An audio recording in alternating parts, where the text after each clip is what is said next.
The phenomenon of social media. What has been its effects on Satanism and Satanists, for better or worse? Also being satanically mindful of indulgence versus compulsion in a modern world of overstimulation. All this in this episode of Satansplain. Well, it's not Satan worship, it's Satanism. It's embracing the life-enriching things which have traditionally been given the devil's name. Pride, lust, earthly success, rational self-interest, atheism, humor, nonconformity, science, a passion for living, being selective about whom we love. We don't see these as shameful sins, but empowering ideals. And we also recognize the psychological power and fun of symbolism and aesthetics, so we utilize Satan as mythology's most fitting mascot for what we're about. Satansplain, Satanic Talk with Church of Satan Magister Bill M. Magister Bill M. here with Satansplain. Recently, I've been answering a lot of listener email about a variety of topics, and was going to cram several of those responses into one episode, but I soon realized that if I did that, the episode would be over an hour long. So I've decided to break it down into two shorter episodes. In this episode, I'm going to respond to an email I received quite a while ago. A listener named Sarah wrote to me and asked me some questions about Satanism and social media. I wrote back to her and gave her my quick response and said that I would answer the questions in more detail on the show. Alas, other topics kept coming up, and I kept putting off this topic more and more, but now I would like to spend the episode giving it my full attention. Like a lot of good questions, it opened up the door to other related things to talk about. So let's begin. So Sarah wrote that after listening to episode number 8, it got her thinking about the topic of social media and how it affected the Church of Satan for the good or bad. She says that we have more access to learning about more opportunities, like gaining more knowledge of the Church of Satan or books written by fellow Satanists. But on the other hand, as she describes it, it has also turned into a kind of blurred situation with the emergence of the organization that I mentioned back in episode number 9, the ones who made that now debunked Kids Quick Reference Guide, and how outsiders looking in may have no idea which organization is which. So as I said, I wrote back to Sarah at the time. I'm going to repeat some of what I told her and also add some more thoughts I have on the topic. In summary, I would say that the biggest impact social media has had is that it has perhaps amplified what the internet had already done for Satanism and the Church of Satan, amplified both the good and bad. Sarah brought up the modern example of people getting confused when they go online. A person may search for Satanism on Facebook or Twitter or wherever, and they find stuff from the Church of Satan, but then they also find a lot of nonsense that might be in sources like Wikipedia or a news article or a world religions website, where some of the information is incorrect, or some of it is just embarrassingly wrong, or in some cases, all of it may be wrong. The information may be written by people claiming to be Satanists or not. And on social media, we do see no shortage of satanic channels and satanic discussion forums, especially smaller pages with names that sound like they might be an authority on Satanism. Names like the Mosque of Lucifer Reformed, or the Cathedral of Satanic Revelation, or the Satanic Gospel According to Frank. Something like that. A page with 17 followers, and 4 of them are sock puppet accounts from the same person. A couple of others are just spammers. In any case, yeah, for the people trying to sincerely learn, sure, it ends up confusing people who are just trying to learn something about Satanism and don't know where to start. And then you have the journalists who don't care, but just want to create a clickbait headline with Satan in the title. So they interview people like that. You know, people, again, like Satanic Gospel Frank, even if the organization he claims to run is less than 6 months old and its members have never met up in person. Now, if you couldn't tell, I just made up those names, but I wouldn't be surprised if, there really was a group of those names. Now, as I mentioned earlier, I grew up in the 1980s, so I heard of Satanism during the Satanic Panic, but I didn't really discover Satanism, real Satanism, until the 1990s, where the internet did exist. We did have the internet, but it was pretty limited. And I myself had a hard time back then just trying to make sense of everything out there. We didn't have the World Wide Web just yet. It started, but it was still pretty new. We had Usenet, which was a collection of discussion groups known as news groups. There was one there called alt.satanism. Some of you old-timers may remember that one. It was maybe 50% spam posts and 40% Christians making posts demanding you convert to Christianity, of course. And the remaining 10% was like a mix of some clear satanic discussion, but just a lot of fighting, a lot of devil worshippers and trolling and just full-blown lunatics. So there was a lot I had to sift through and examine. Eventually, I came to this conclusion. I realized, okay, there seem to be 3 types of groups here. First, groups like the Temple of Set, which have absolutely nothing to do with the Satanic Bible, which means I'm not interested. Second, the Church of Satan. And thirdly, groups who say they adhere to the Satanic Bible, but are also claiming to be rivals or replacements for the Church of Satan, and they don't seem to have anything to offer that's new or different or would really interest me. They seem to talk about heavy metal and how much they hate Anton LaVey or hate the Church of Satan, and that's about it. Now, that was just one place, alt.satanism, back in the 90s, so I can't imagine Satanists today who found the Satanic Bible or some other Church of Satan literature and are now trying to make sense of the thousands and thousands of websites and social media channels and people out there who claim to know something about Satanism. So I can certainly sympathize with that struggle. But one point I made to Sarah is that this phenomenon really isn't anything new. And I mean, I just gave the example of my own experience in the 1990s, years before social media, but it goes even older than that. It goes before the internet. You have to realize that over the decades, before social media, before even the internet became a household thing, there had been countless groups calling themselves satanic organizations, with names sort of like the ones I gave earlier.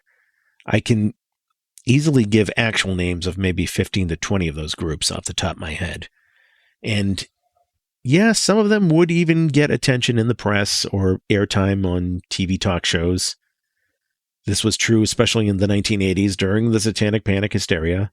Sometimes on these TV shows, they'd actually interview representatives from the Church of Satan.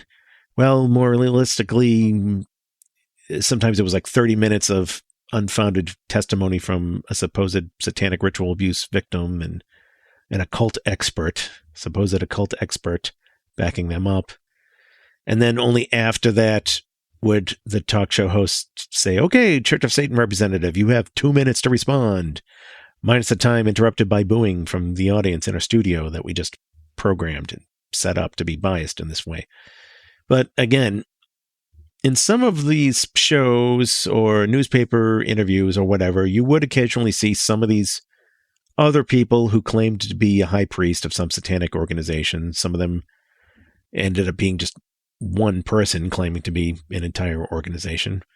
I guess the journalist would just take people's word for it. So maybe also the journalist would be thinking, well, we heard from the Church of Satan, and I just interviewed the Church of Satan, but for the sake of fairness and balance, let's also hear from Count Warlock von Devildag, who started the Temple of Pazuzu Chocolate Yoo-Hoo in his mom's basement last October. So again, my whole point here is some of those problems Sarah was pointing out are problems that were in essence around before social media, even before the internet.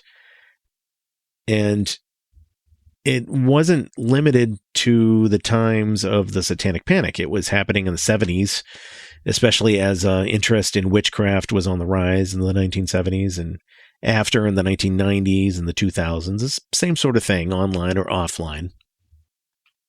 But let's get back to the question of how social media affects Satanism. Are there other ways social media affects Satanism and affects Satanists? Well, let's look at a more broader question people are asking 20 or more years ago. How has the internet affected Satanism? My short answer is similar to what I said earlier about social media. I think it mostly just amplified everything we had before, for better or worse. Overall, I think the internet did it for the better rather than for the worse. Keep in mind that back in the 1990s, as the internet was getting more and more popular, there was a hope that people would become more knowledgeable, not just about Satanism, but anything else. There was this overall hope, I think, by a lot of people, because in theory, the prevailing false information would no longer stand a chance because, hey, the truth was now just a few mouse clicks away. So science, world history, hearing opposing political views, getting in touch with people from this demographic or this country to learn what was real versus a stereotype, and so on. Somebody living in the sticks maybe did not have access to any of this information. And now suddenly the internet made it available in just a few mouse clicks. So surely by the year 2010, some people figured there would be no more biblical creationists because you could easily go look up the facts about evolution and cosmology. That there would be no more people who still believed in this conspiracy theory or that conspiracy theory, or at least no new believers of them, because anybody would be able to get to a website or a recorded lecture with the right information or whatever. The idea that nobody would still believe in urban myths, like the one about the Russian cosmonauts bringing a pencil into space, or that there were people who drug you and steal your kidneys. For that matter, I'm sure you had Christians believing that they could convert everybody to Christianity by 2010, since, hey, you could now witness to non-believers remotely everywhere. The word of God is just a few mouse clicks away, so everybody's going to be Christian, right? Well, not all Christians thought that, to be fair. I mean, a lot of them thought the world was going to end in the year 2000, but you see what I mean. None of this mass-scale enlightenment, or for that matter, conversion, happened. People in 2002 are as dumb as they ever were, maybe even dumber. You find more people probably now than 20 years ago who believe in a flat earth. So why didn't that enlightenment happen with all of that knowledge available? Well, the old cliche about leading a horse to water. People aren't necessarily going to read the information they need to read just because it's out there. And more importantly, the disinformation out there is it's there too. So the person who believes the earth is flat, is he going to read pages on the science of how we know the earth is spherical? No, he's just going to read more flat earth websites created by other flat earthers. And it's easier and more pleasurable to confirm a bias than accept a correction. You may recall that Anton LaVey said a thing or two about comfortable falsehoods. So, the fact that there are still idiots out there who think Satanism is about sacrificing animals and Bible burning and whatnot, that's certainly not due to a lack of trying from the Church of Satan to explain Satanism. In fact, Church of Satan member or not, I'm sure almost every Satanist has had to explain, Satansplain, if you will, what Satanism is and isn't, at least to one person before. In any case, Church of Satan members have been putting out books and doing interviews and websites and everything for over half a century now. So the information is out there. Once in a while, I'll see some narcissist who thinks, well, the Church of Satan just hasn't been doing the right things to reach people. That's why we still have all these Christian fundamentalists and these other people who don't understand Satanism.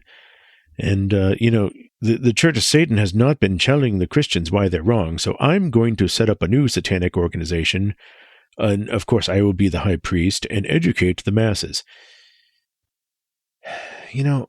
I've lost track of how many idiots took that approach, and of course, every time, nothing changes. The reality just ironically goes back to what Satanism has been pointing out this whole time. that humans on the whole are stupid. They're sheep. Critical thinkers are in the minority. And on top of all that, the name Satanism, just like the philosophy it represents, is naturally going to trigger people who want to find self-righteous ways to attack it, to feel better about themselves. I've seen even non-Christians do this. So it's futile to expect Satanism to be fully understood by the masses and a socially integrated thing in society, not just because of human stupidity, but because of the whole contradiction of trying to get society to accept an adversarial religion, or to indoctrinate people into a religion that is made for people who don't want community in that collectivism demographic sense, who naturally don't need to be spoon-fed information and led by the hand, told what to do in what situation. I mean, that's kind of why it's called Satanism. Now, at this point, it's easy to get jaded and think, well, why bother correcting people or making the information available at all? Because the people who already agree don't need to hear it, and the people who won't change their mind, well, nothing will change their mind. And to that, I say no. I think it is still worth putting the correct information out there and correcting misinformation when it comes up.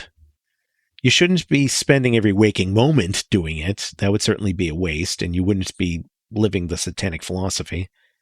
But again, Satanism will always need the Satanists who step up once in a while and give the real deal, who counter some of that misinformation. Yes, the masses are dumb, but there will be those people who have the aptitude and will get it and come to Satanism. I mean, here you are right now, you, the listener, taking the time to listen to this show, to learn. And I'm sure on your way to finding out about Satanism, like I said earlier, you had to sift through, like I did, a lot of BS to get to the real deal. And just think, some Satanist had to do all of that before the luxury of the internet. Buying the Satanic Bible from a physical bookstore, writing to the Church of Satan through postal mail. The ones who were truly Satanists have always found a way. But the fact that Satanists are a minority and always will be a minority is why the internet, I would say, has been all the more beneficial for Satanism. I think I talked a little bit about grottos in a past episode of Satansplain and why we no longer have them. Now, before the internet, it was maybe the best way to find Satanists whom you could socialize and work with, but now with the internet, geographical distance is no longer a factor for a lot of things. I would rather talk with Church of Satan members I actually get along with and want to collaborate with, rather than limit it to Satanists who just happen to live near me. Now, many people these days are using social media for all of their communication, so we'll get back to the topic of social media just after this short break. You are listening to Satansplain, real satanic talk with Church of Satan Magister Bill M. For questions, comments, and correspondence, send an email to bill@satansplain.com. They want to build a mosque next to Ground Zero. Oh, yeah, okay. You know what? You can build a mosque next to Ground Zero if we can build a 40-story Hooters in downtown Mecca. It's a two-way street. It'll work out beautifully. We'll share the PA system at 5 o'clock. Don't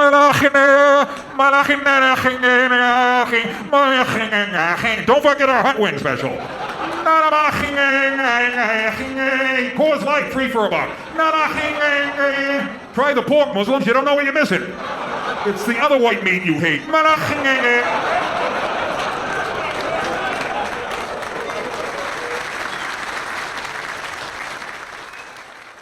That carnal comedy clip you just heard is from Radio Free Satan's comedy and novelty show, The Devil's Mischief. Learn more about the show at devilsmischief.com. Welcome back to Satansplain. Visit the official website for the show, satansplain.com. You can also find all of the episodes there.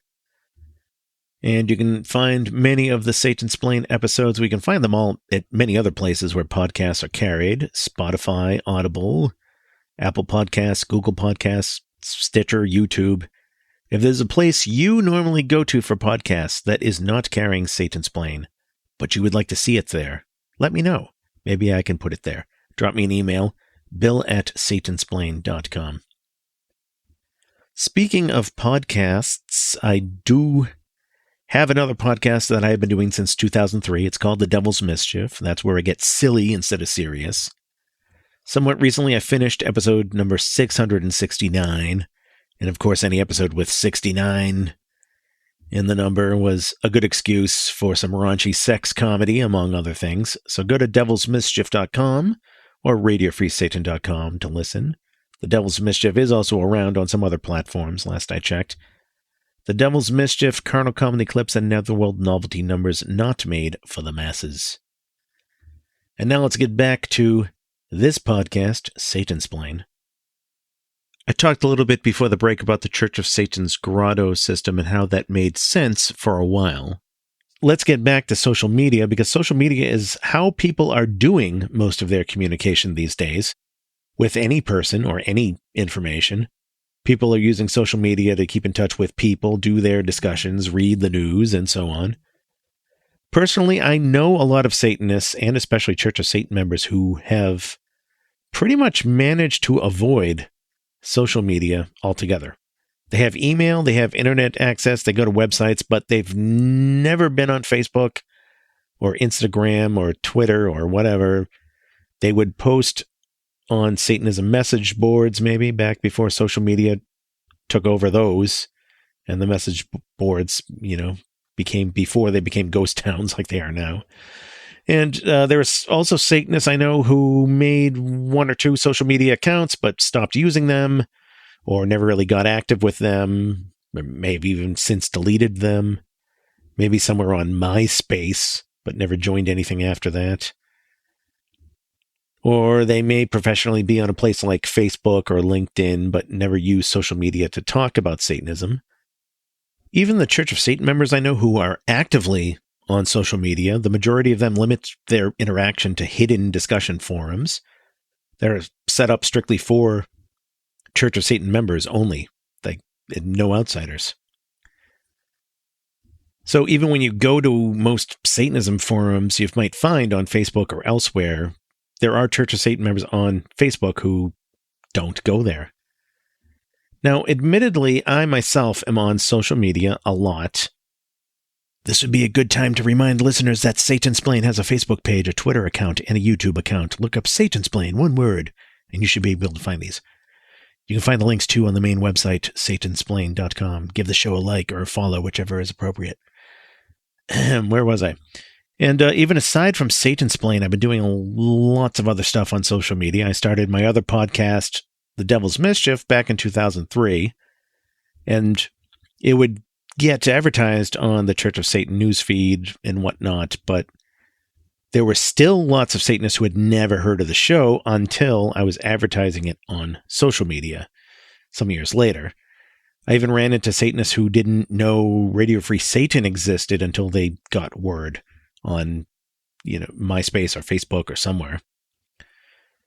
So once again, social media has amplified what the internet in general has done in many ways. The Church of Satan has always been called a mutual admiration society, and those of us Church of Satan members who like seeing what our fellow members are doing and are happy to support each other can and often do follow each other on social media, get updates, things like that. I like doing that. So I can't say that social media is inherently bad, or else I'd be a hypocrite.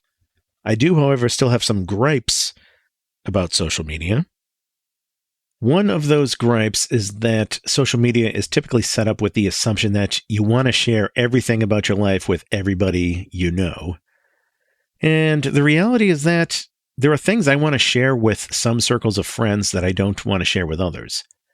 There are jokes that I'll tell to my friends at a party, which I'm not going to tell to my boss at work. There are topics that I'll talk about at work that I'm not going to talk about with friends. There are memes that I'll show to my friends, which I will not show to my relatives, and so on.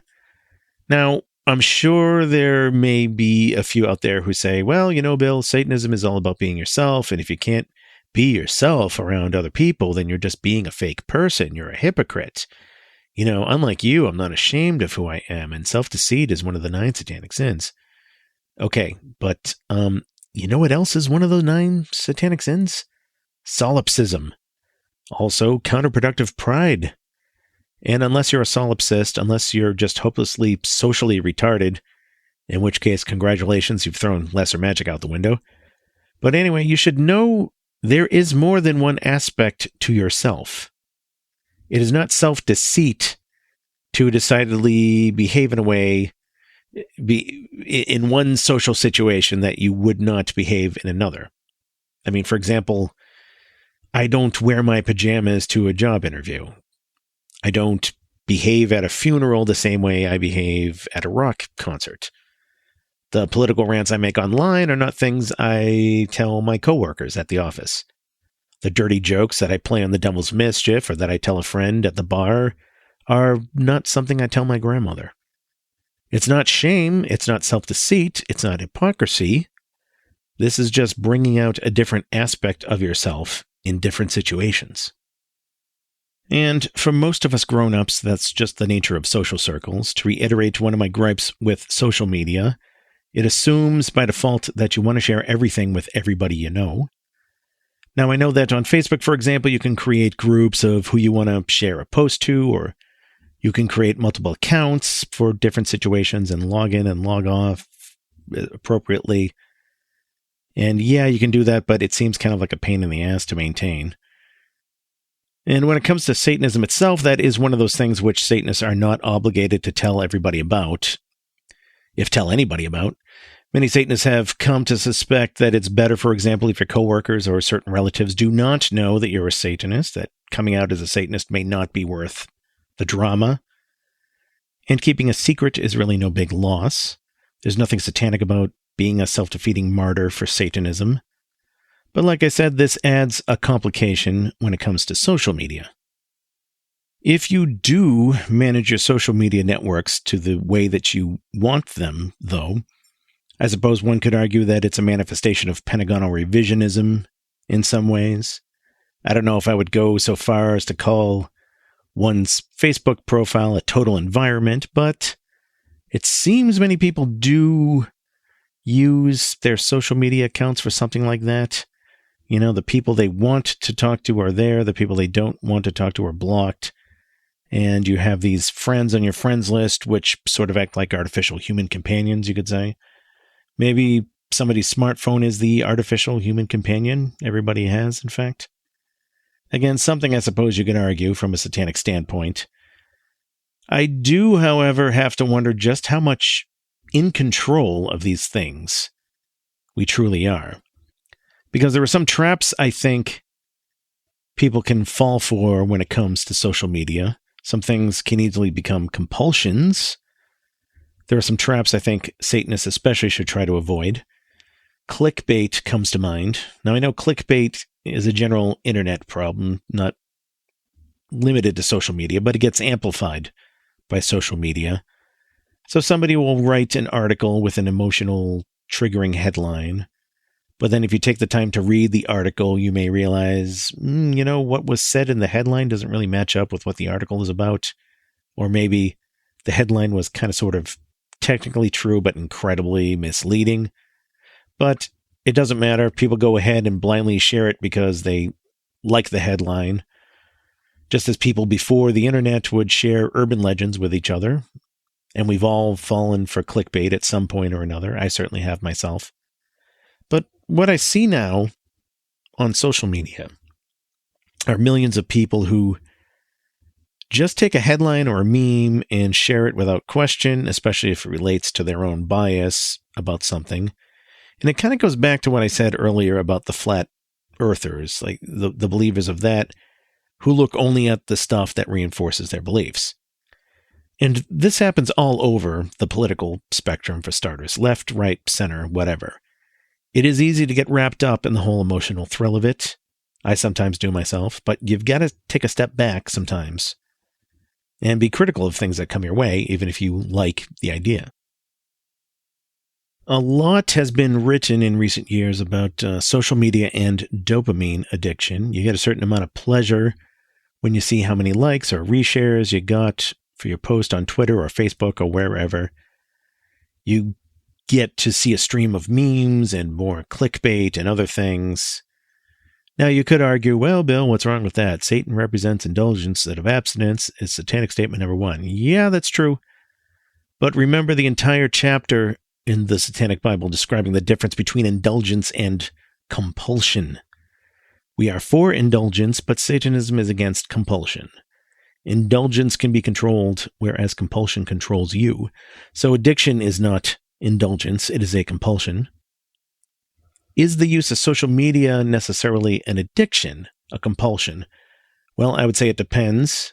Just like alcohol or candy or anything else you might like, it can be habit forming if you're not employing any self-responsibility. Anything you like can be addictive if you let it control you, in which case it's not all that indulgent in the long run. If it's causing you pain in the long term or in the bigger picture. It's been said that social media, with the way that you can get it rapidly delivered to you and from anywhere, if you just pull out a smartphone from your pocket, that this sort of rapid fire of dopamine can be addictive. Sort of like when you overdose or near overdose on a drug, you take, more of a stronger hit of something. Same concept, I guess. I think that overstimulation in general is something that Satanists have to be mindful of. Technology gives us better and faster ways to deliver pleasure in more ways than one, but I think you have to learn the pleasure of long-term indulgence too. I mean, if you can rapidly read 800 tweets in an hour, but you insist that you don't have the patience to sit down and read a book you might not finish the same day that you start it, but, you could conceivably finish it, but you insist you can't, but you get to read all of these Facebook posts. Well, I think that's a problem.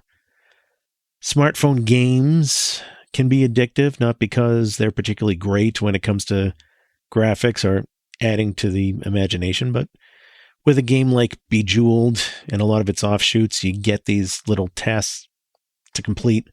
You complete the task, you're like, oh, just one more level, just one more task to finish. It will be beautiful. Okay, just one more game.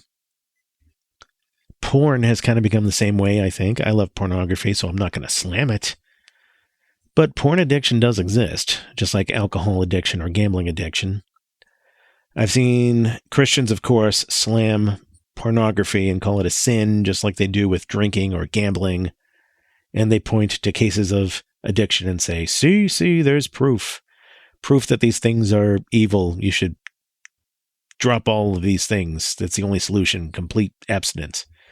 Well, as Satanists, of course, we know that complete abstinence is not the only solution. More importantly, it rarely works. So when it comes to porn usage versus porn addiction, and yeah, I will say how this relates back to social media. We can even look to the Satanic Bible written in 1969, where it explains that the Satanist is not the creep who hangs out at porn stores every day. The Satanist is master of his own sexuality, not mastered by it. And I think that applies even more so today with internet porn. I love, again, that we live in a day and age where you can find really, really specific things on the internet for every conceivable thing that might turn you on. You don't have to go to a store and buy these things in person, have a desk clerk see what you're buying and ring it up in front of everybody. But now that it's so easily accessible, is there a greater risk of addiction if you don't keep yourself in check? Maybe. Again, I've read some research on this.